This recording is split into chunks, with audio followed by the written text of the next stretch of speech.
Bismillahirrahmanirrahim. Afala yatadabbaruna al-Qur'an. Hai teman-teman semua, pada sesi tadabbur Quran kali ini kita akan mencoba membahas satu surat yang singkat namun maknanya begitu padat.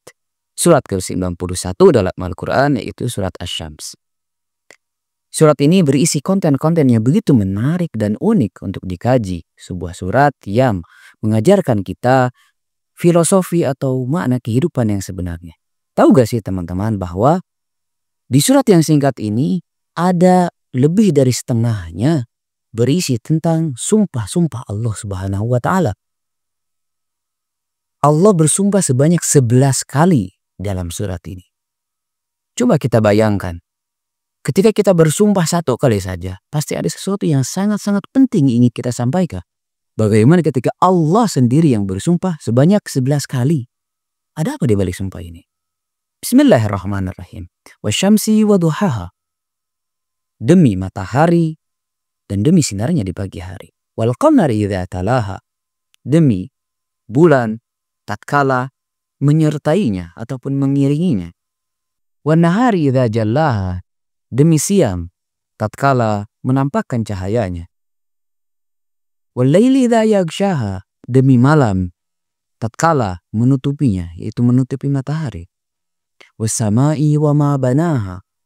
Demi langit dan demi yang telah membangunnya. Wal ardi wa ma tahaha. Demi bumi dan demi yang telah menghamparkannya. Wa nafsi wa ma sawwaha.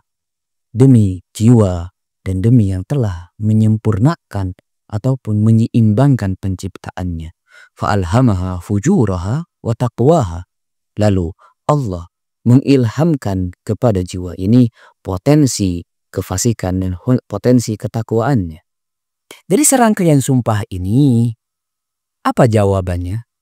Dua hal yang menjadi poros pembahasan utama surat ini, yaitu jiwa manusia. Pentingnya tentang perkara jiwa manusia. Qad aflaha man zakkaha wa qad khaba man dassaha. Sungguh telah beruntung bagi yang menyucikan jiwanya dan sungguh merugi bagi yang tega mengotorinya. Artinya, siapapun yang mampu membina, mengembangkan ataupun mensucikan jiwanya, maka dia menang banyak. Beruntung di dunia dan akhirat. Namun bagi yang tega, menginjak-injak, mengubur, bahkan menodai jiwanya, maka dia pada akhirnya akan rugi di dunia dan akhirat. Next, ayat selanjutnya bercerita tentang kaum Samud. Kadzabat Samudu bitaghwaha. Kaum Samud karena keangkuhannya telah mendustakan peringatan Allah Subhanahu wa Ta'ala.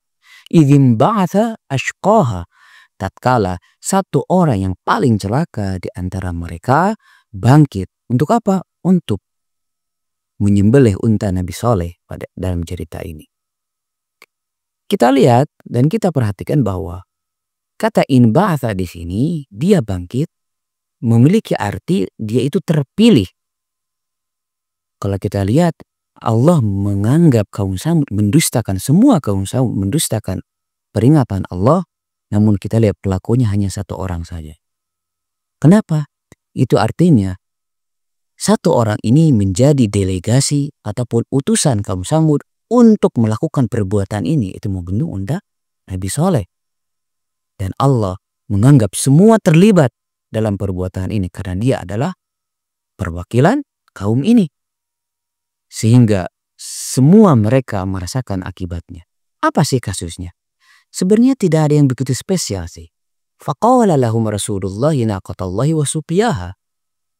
Maka lalu Rasulullah untuk kaum Samud ini, yaitu Nabi Saleh, berkata, wahai kaum Samud, ini ada unta Allah Subhanahu wa Ta'ala, maka jagalah dia dan biarkan dia minum.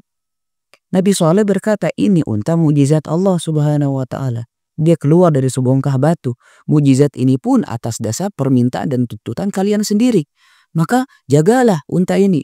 Unta ini adalah ujian Allah atas kalian. Bagaimana menjaganya? Biarkan dia minum dari sungai yang kalian gunakan. Satu hari untuk unta ini, satu hari untuk kalian. Namun apa respon mereka? fakadzabuhu, mereka mendustakannya. Dengan pongah mereka berkata, apa sih? Hanya seekor unta? Apa gunanya kita harus berbagi dengan seekor unta? Berbagi air dengan seekor unta? Fa'aqaruha, mereka semua menyembelihnya. Kita lihat, sebagaimana sudah kita baca bahwa yang menyembelih unta Nabi Soleh atas dasar mendustakan perintah Allah ini atau peringatan Allah ini hanya satu orang saja. Namun Allah menganggap semua mereka terlibat dalam perbuatan ini. Yaitu karena mereka telah menjadikan satu orang yang paling celaka ini sebagai wakil untuk menjalankan maksiat Allah Subhanahu wa ta'ala, dan mereka hanya berdiam diri saja.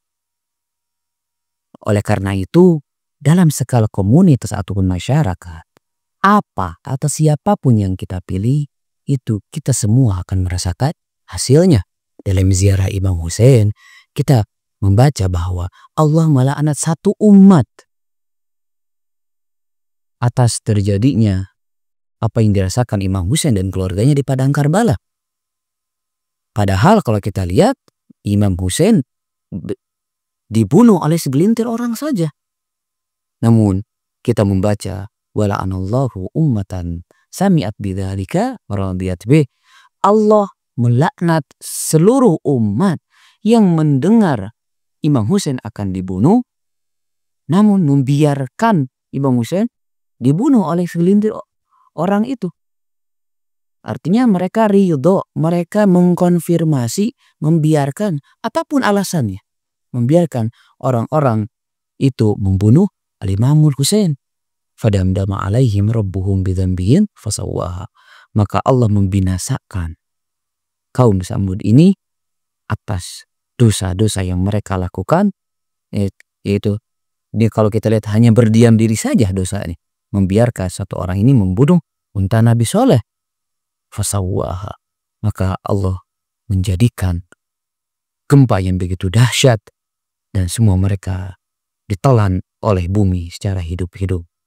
Wala yakhafu uqbaha, dan Allah sendiri tidak takut dan tidak khawatir atas akibat yang mereka rasakan dari azab Allah itu sendiri. Ya harus takut dan khawatir atas apa ketika Allah semua itu yang melakukannya.